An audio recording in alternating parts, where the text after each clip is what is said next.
واقعی اللہ تعالیٰ نے جو فرمایا فتبارک اللہ احسن الخالقین، کہ بہت ہی بلند و بالا ذات ہے، برکتوں والی وہ ذات ہے اور بہترین پیدا کرنے والا ہے۔ کیا شان ہے اس کی! یہ جو انسان کو بتایا جاتا ہے یہ صرف معلومات کے لیے نہیں، بلکہ اس کی اوقات بھی یاد دلائی گئی ہے کہ اے انسان، آج تو تڑاخ تڑاخ اللہ کے معاملے میں بولتا ہے، بحثیں کرتا ہے اور اکڑ اکڑ کے زمین پر چلتا ہے، دیکھ تیری حیثیت یہ ہے، تیری اوقات یہ ہے، تو یہ تھا۔ اور اس سے چند ماہ پہلے یہ بھی نہیں تھا، وہ بالکل انتہائی چھوٹا سا ایک جرثیم تھا، گویا انتہائی چھوٹا سا،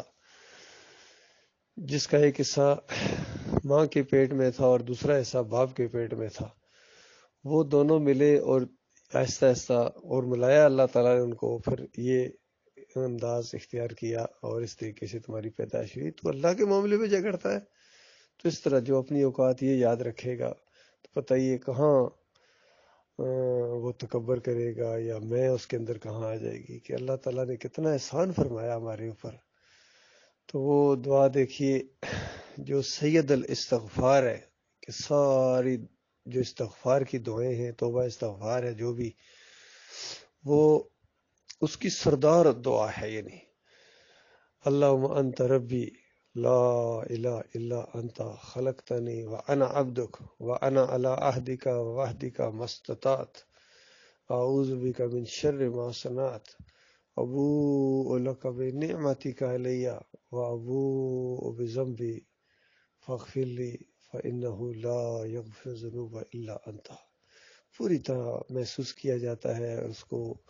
بیان کیا جاتا ہے کہ میرے مالک، آپ میرے رب ہیں، آپ نے مجھے پیدا کیا ہے، آپ میرے آقا ہیں، میرے مالک ہیں، میرے خالق ہیں، اور میں آپ کا بندہ ہوں، میں آپ کا بندہ ہوں، آپ نے مجھے پیدا کیا۔ اور جتنی بھی نعمتیں مجھے مل رہی ہیں یا کسی اور کو بھی جو بھی ملی ہیں، چاہے اللہ کے کافر اور مشرک بندے ہوں، چاہے نیک بندے ہوں، جس کو بھی جو نعمت ملی ہے وہ صرف اکیلے اللہ کی طرف سے ملی ہے، کوئی اور نہیں ہے، اس کائنات میں کوئی اور الہ نہیں ہے، صرف اللہ کا احسان ہے اس کے اوپر۔ اور اس کے بعد محسوس کیا جاتا ہے کہ اتنی نعمتوں کے باوجود میرے مالک، میں کمزور ہوں، میرے سے گناہ بھی ہو گئے، میرے سے نافرمانیاں بھی ہو گئی، وہ سب میری طرف سے ہیں، میں ذمہ دار ہوں اس کا، میری غلطی ہے مالک، معاف کر دے، مجھے معاف کر دے، تو ہر چیز پر قادر ہے، تو مالک ہے، میں عاجز ہوں، تو غنی ہے اور میں ضرورت مند ہوں مالک، میں محتاج ہوں تیرا، تو بے نیاز ہے، مجھے معاف کر دے، کیونکہ تیرے علاوہ کوئی گناہوں کا معاف کرنے والا نہیں ہے، تیرے علاوہ کوئی گناہوں کا معاف کرنے والا نہیں ہے۔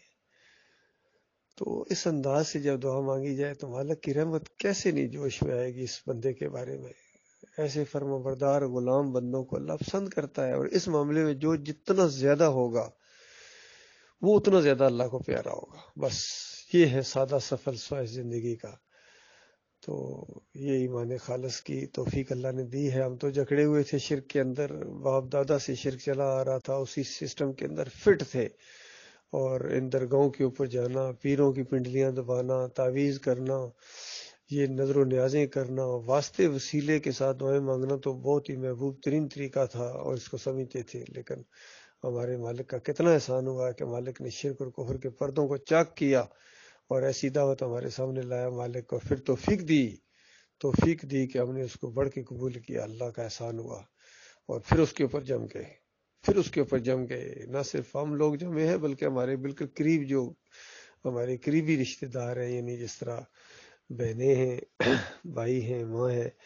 مائیں ہیں، اور پھر آگے اولاد ہے، عقیدے کے لحاظ سے اس عقیدے کے ساتھ وہ چمٹ گئے ہیں،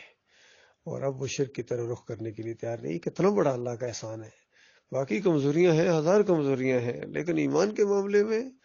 الحمدللہ ہم کبھی کمزوری نہیں دکھائیں گے، اور اب اپنے مالک کی توفیق سے ہمارا مالک ہمیں قائم رکھے گا۔ یہ اس کا احسان ہے۔ یقین کیجئے کہ جب شرک کو ہم دیکھتے ہیں ہمارے رونگٹے خود بخود کھڑے ہو جاتے ہیں، کہ یہ اس کا احسان نہیں تو اور کیا ہے۔ کوئی شرک اور کفر بک رہا ہوتا ہے تو بالکل اس کے بعد ہمارے جو ہے نا تن بدن میں گویا آگ لگ جاتی ہے کہ ہمارے مالک اور خالق کو یہ گالیاں دے رہا ہے،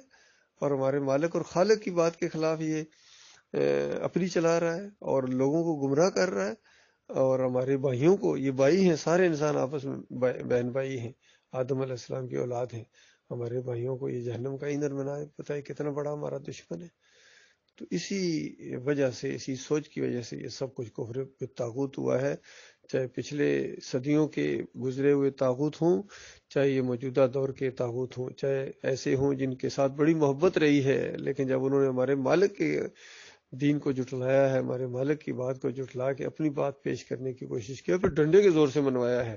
تو ان سے اگر امید رکھتے ہیں، ان کے بارے میں ہم سے یہ امید رکھتے ہیں، تو پھر تمہاری جہالت کی انتہا ہے۔